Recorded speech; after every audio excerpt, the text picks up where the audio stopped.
27 फरवरी की सुबह होने से पहले या फिर दिन ढलने से पहले अगर आपने गौ माता को यह एक गुप्त चीज चुपचाप नहीं खिलाई तो आप एक बहुत बड़े अवसर से चूक जाएंगे। जी हाँ भक्तों, इस बार की आम्ल की एकादशी कोई साधारण एकादशी नहीं है, बल्कि ये वह महासंयोग है जिसका इंतजार बड़े बड़े ऋषि मुनि भी सदियों से करते आए हैं।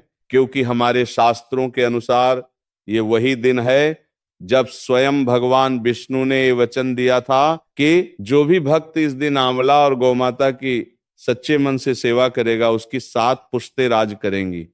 मेरी बात को बहुत ध्यान से सुनिएगा, क्योंकि यह मौका सालों में सिर्फ एक बार आता है और अगर इस बार आप चूक गए तो शायद आपको पूरी जिंदगी पछताना पड़ सकता है। आज के इस विशेष वीडियो में हम आपको वह गुप्त चीज बताने जा रहे हैं जो आपको गौ माता को खिलानी है।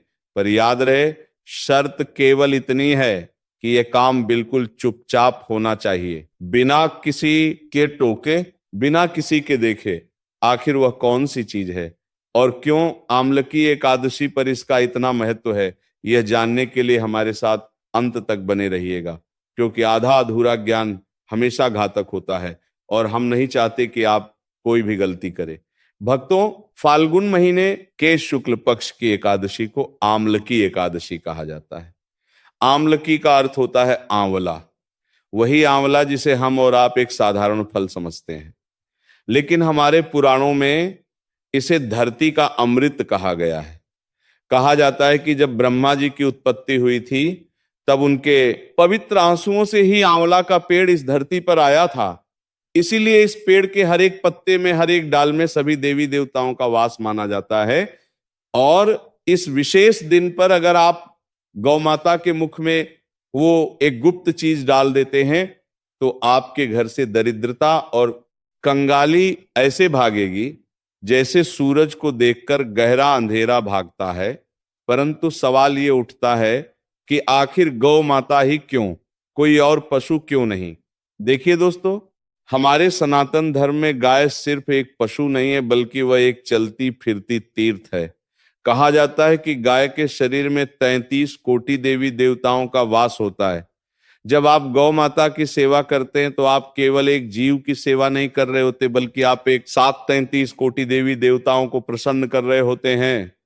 लेकिन आम्ल की एकादशी के दिन गौ माता की ऊर्जा और भी प्रबल और भी शक्तिशाली हो जाती है। इस दिन गाय के मुख से निकली हुई हर दुआ, हर आशीर्वाद सीधे वैकुंठ धाम तक जाती है। इसीलिए हमारे जर्षि मुनियों ने कहा है कि इस दिन किया गया छोटा सा भी दान या छोटी सी भी सेवा आपके पुराने से पुराने पाप कर्मों को जलाकर राख कर सकती है। अब जरा सोचिए, अगर आपके जीवन में धन की कमी है, कर्ज का बोझ दिन पर दिन बढ़ता जा रहा है, या फिर घर में हमेशा क्लेश बना रहता है, तो इसका सीधा सा मतलब है कि कहीं ना कहीं आपके ग्रह नक्षत्र आपके विपरीत चल रहे हैं और इन ग्रहों को शांत करने की ताकत सिर्फ और सिर्फ गौ माता की निस्वार्थ सेवा में है। लेकिन अक्सर लोग गलती क्या करते हैं, वह सेवा तो करते हैं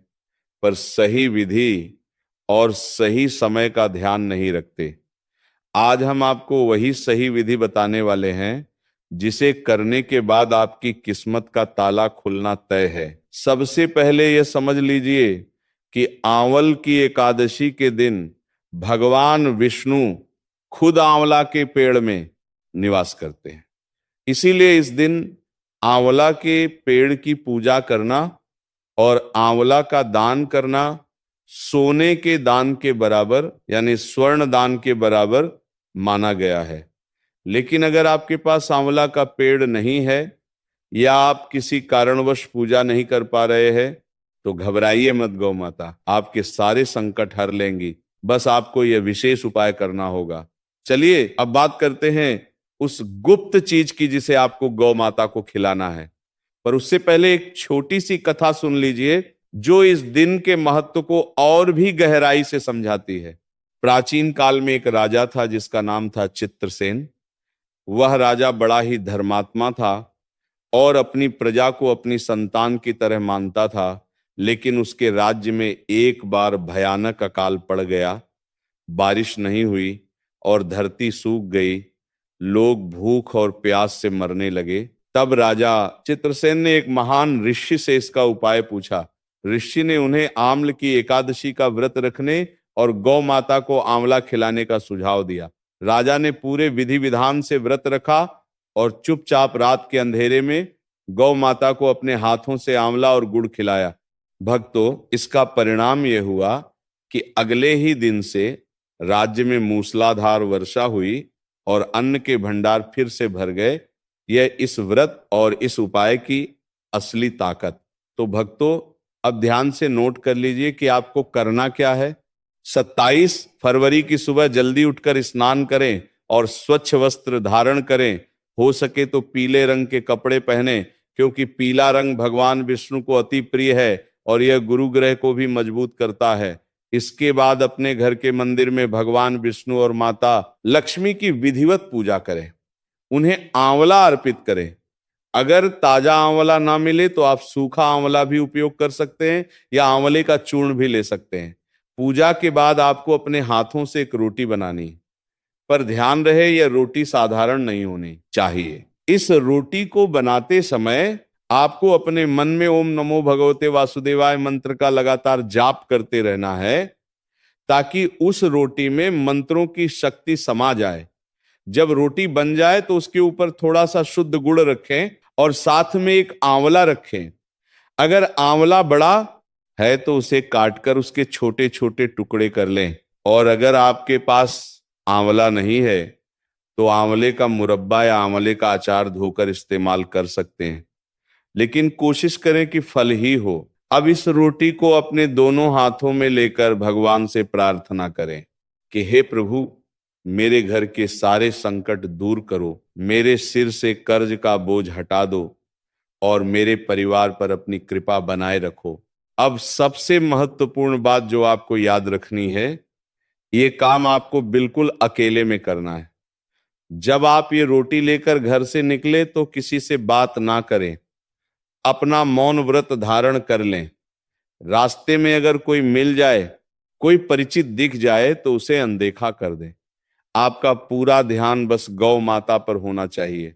जब आप गौ माता के पास पहुंचे तो सबसे पहले उन्हें दूर से प्रणाम करें और फिर बड़े ही प्रेम से वह रोटी जिसमें गुड़ और आंवला छुपा हुआ है उन्हें खिला दें। जब गौ माता वह रोटी खा रही हो तो उनके गले के नीचे जो झूली हुई खाल होती है, जिसे गल कंबल कहते हैं, उसे अपने दाहिने हाथ से धीरे धीरे सहलाएं और मन ही मन अपनी मनोकामना कहें, चाहे वह धन की हो, सेहत की हो या फिर विवाह की हो।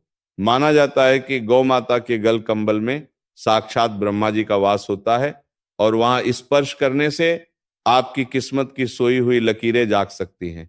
लेकिन रुकिए दोस्तों, बात यही खत्म नहीं होती। इस उपाय में एक और सावधानी बरतनी बहुत जरूरी है। अक्सर लोग गलती ये करते हैं कि वह रोटी खिलाते ही वहां से तुरंत वापस लौट आते हैं। ऐसा बिल्कुल ना करें।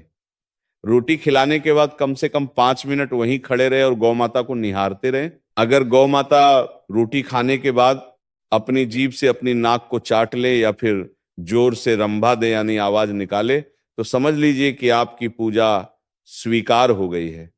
ये एक अत्यंत शुभ संकेत होता है कि साक्षात ईश्वर ने आपकी पुकार सुन ली है और अब आपके अच्छे दिन शुरू होने वाले। अब कुछ लोग पूछेंगे कि अगर हम शहर में रहते हैं, फ्लैट में रहते हैं और आसपास गाय नहीं मिलती तो क्या करें?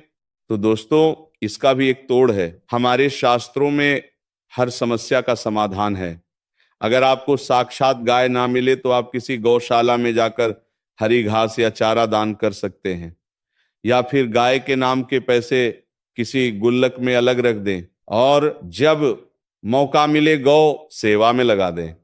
लेकिन कोशिश यही करें कि अम्ल की एकादशी के दिन किसी देसी गाय को ही ये रोटी खिलाई जाए, क्योंकि देसी गाय में ही सूर्य केतु नाड़ी होती है जो ब्रह्मांड की ऊर्जा को खींचकर आप तक पहुंचाती है।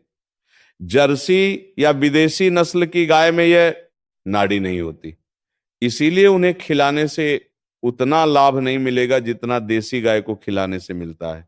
एक बात और जो आपको विशेष रूप से ध्यान रखनी है वह यह है कि इस दिन भूलकर भी गौ माता को झूठा खाना या रात की बची हुई रोटी न खिलाएं। कई लोग आलस के कारण रात की बची हुई रोटी सुबह गाय को दे देते हैं। ये बहुत बड़ा पाप है। इससे घर में दरिद्रता आती है। आमल की एकादशी के दिन आप तक पहुंचाती है। जर्सी या विदेशी नस्ल की गाय में यह नाड़ी नहीं होती, इसीलिए उन्हें खिलाने से उतना लाभ नहीं मिलेगा जितना देसी गाय को खिलाने से मिलता है। एक बात और जो आपको विशेष रूप से ध्यान रखनी है वह यह है कि इस दिन भूलकर भी इसलिए रोटी बिल्कुल सादी होनी चाहिए। बस आटे में थोड़ा सा हल्दी मिला ले तो और भी शुभ होगा, क्योंकि हल्दी शुभता का प्रतीक है। दोस्तों, ये आम्ल की एकादशी आपके जीवन का टर्निंग पॉइंट बन सकती है। अगर आप कर्ज के बोझ तले दबे हैं, नौकरी नहीं लग रही है, व्यापार में लगातार घाटा हो रहा है, या फिर संतान की तरफ से परेशान है, तो ये एक छोटा सा उपाय आपकी जिंदगी की दिशा बदल देगा। शास्त्रों में लिखा है कि आंवला पाप नाशक है और गौ माता मोक्षदायिनी है। जब ये दोनों मिलते हैं तो एक ऐसी सकारात्मक ऊर्जा पैदा होती है जो बड़ी से बड़ी मुसीबत को भी पल भर में खत्म कर देती है। अब मैं आपको एक और गुप्त बात बताता हूं जो शायद ही कोई जानता होगा। अगर आप चाहते हैं कि आपकी 7 पुश्तें राज करें, यानी आपके खानदान में कभी धन की कमी ना हो, तो रोटी खिलाने के बाद गौ माता के खुरों की धूल यानी उनके पैरों की मिट्टी लेकर अपने माथे पर लगा लें। हाँ दोस्तों, गौ माता के चरणों की धूल को परम पवित्र माना गया है। इसे माथे पर लगाने से दुर्भाग्य दूर होता है और सौभाग्य की प्राप्ति होती है। लेकिन यह सब करते हुए आपको किसी का टोकना नहीं चाहिए। अगर किसी ने पूछ लिया कि यह क्या कर रहे हो, तो उसका प्रभाव कम हो जाता है। इसीलिए मैंने शुरू में ही कहा था कि यह काम चुपचाप करना है। इस दिन आंवला के पेड़ के नीचे बैठकर विष्णु सहस्त्र नाम का पाठ करना भी बहुत शुभ माना जाता है।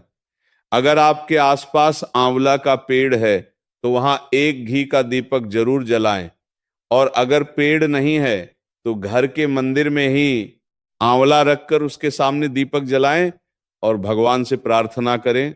ध्यान रहे, आंवला भगवान विष्णु का प्रतीक है और इस दिन आंवला का अपमान करना या आंवला के पेड़ को काटना या तोड़ना घोर पाप माना जाता है।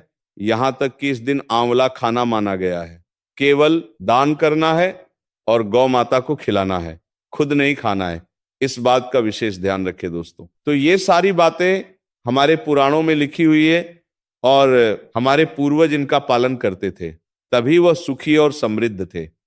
आजकल की भागदौड़ भरी जिंदगी में हम इन छोटे छोटे नियमों को भूल गए हैं, जिसका नतीजा यह है कि हम मानसिक तनाव और परेशानियों से घिरे रहते हैं। परंतु अब आपके पास एक सुनहरा मौका है। 27 फरवरी का दिन आपके लिए एक नई सुबह लेकर आ रहा है। इस दिन को ऐसे ही जाने मत दीजिए। सुबह जल्दी उठिए और पूरे श्रद्धा भाव से इस उपाय को कीजिए।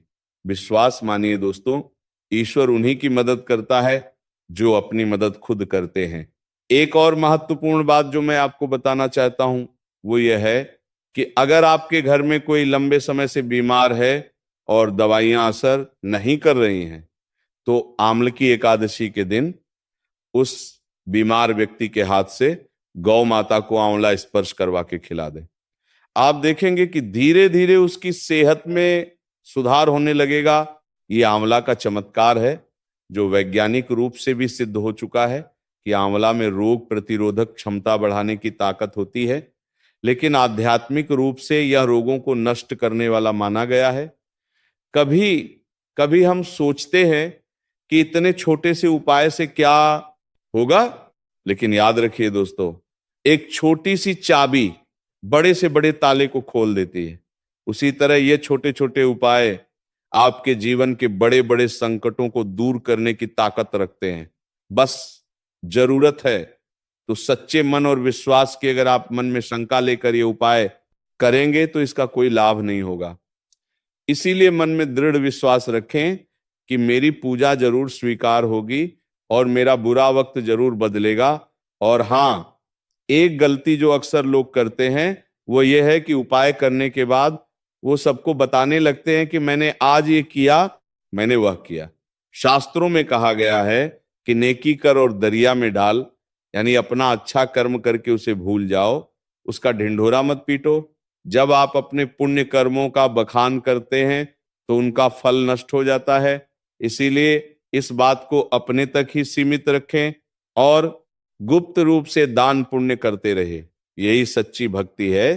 तो अपने घर में गुड़ और आंवला पहले से लाकर रख लीजिए, ताकि सुबह कोई भाग दौड़ ना हो और सुबह शांति से उठकर अपने नित्य कर्मों से निवृत्त होकर इस महा उपाय को अंजाम दें। याद रखिए, किस्मत दरवाजा बार बार नहीं खटखटाती, यह अवसर आपके दरवाजे पर खड़ा है, इसे अंदर आने दीजिए और अपने जीवन को खुशियों से भर लीजिए। जाते जाते एक आखिरी बात और सुन लीजिए, अगर आप इस दिन गौ माता को रोटी नहीं खिला पा रहे हैं किसी मजबूरी के कारण, तो कम से कम किसी गरीब को आंवला दान जरूर करें। नर सेवा ही नारायण सेवा है। अगर आप किसी भूखे को भोजन कराते हैं तो वह भी साक्षात ईश्वर की सेवा ही मानी जाती है। परंतु प्राथमिकता गौ माता को ही दें, क्योंकि इस दिन उनका महत्व सर्वोपरि है। मैं आशा करता हूं कि आप इस वीडियो में बताई गई हर बात को अच्छे से समझ गए होंगे और 27 फरवरी को आम्ल की एकादशी के दिन इस उपाय को जरूर करेंगे।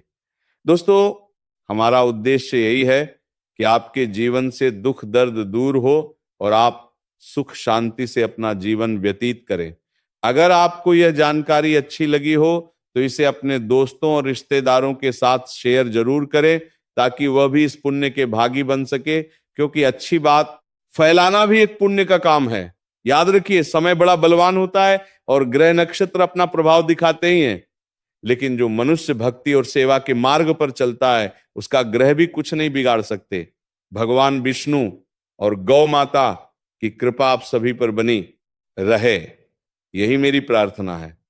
अब देर किस बात की, आज से ही तैयारी शुरू कर दीजिए और मन में बस यही ध्यान रखें कि मुझे अपनी किस्मत बदलनी है और वह मैं बदल कर रहूंगा। अंत में एक बार फिर से दोहरा दूं, रोटी में गुड़ और आंवला छुपाना मत भूलिएगा और सबसे बड़ी बात, इसे चुपचाप खिलाना है। यही इस उपाय की सफलता की कुंजी है। जय श्री हरि विष्णु। एक बात जो मैं आपको बताना भूल गया था वो ये है कि जब आप गौ माता के पास जाएं तो कोशिश करें कि आपके पैर में जूते चप्पल ना हो, अगर संभव हो तो नंगे पैर ही गौ माता के पास जाएं, क्योंकि जहां गौ माता खड़ी होती हैं वो जगह मंदिर से कम नहीं होती और मंदिर में हम जूते पहनकर नहीं जाते। इस छोटी सी बात का भी अगर आप ध्यान रखेंगे तो आपकी श्रद्धा और भी गहरी दिखाई देगी और फल भी उतना ही शीघ्र मिलेगा। कई बार ऐसा होता है कि गाय रोटी सूंघ कर छोड़ देती है, खाती नहीं है। ऐसे में निराश ना हो, बल्कि गौ माता से प्रार्थना करें कि वो आपका भोग स्वीकार करें और फिर से कोशिश करें। अगर वो फिर भी ना खाएं तो वो रोटी किसी और गाय को खिला दें, लेकिन उस रोटी को वापस घर लेकर ना आए और ना ही उसे फेंके। ये बात बहुत महत्वपूर्ण है। दोस्तों, आम्ल की एकादशी के दिन आपको अपने घर के मुख्य द्वार पर भी हल्दी और पानी से स्वास्तिक बनाना चाहिए। यह भी लक्ष्मी जी को आमंत्रित करने का एक अच्छा तरीका है। जब आप गौ माता की सेवा करके वापस घर आए तो मुख्य द्वार पर बने स्वास्तिक को प्रणाम करें और घर में प्रवेश करें। ऐसा करने से आपके साथ साथ गौ माता का आशीर्वाद भी घर के अंदर प्रवेश करेगा और घर की नकारात्मक ऊर्जा बाहर निकल जाएगी। देखिए, जीवन में उतार चढ़ाव तो आते रहते हैं, लेकिन कुछ दिन ऐसे होते हैं जो हमें इन मुसीबतों से निकलने का रास्ता देते हैं। आम्ल की एकादशी वही रास्ता है, बस जरूरत है सही कदम बढ़ाने की। आप एक कदम बढ़ाइए, ईश्वर आपकी तरफ 10 कदम बढ़ाएंगे। तो भक्तों, इसी के साथ ये कथा समाप्त होती है। बोलो राधे राधे।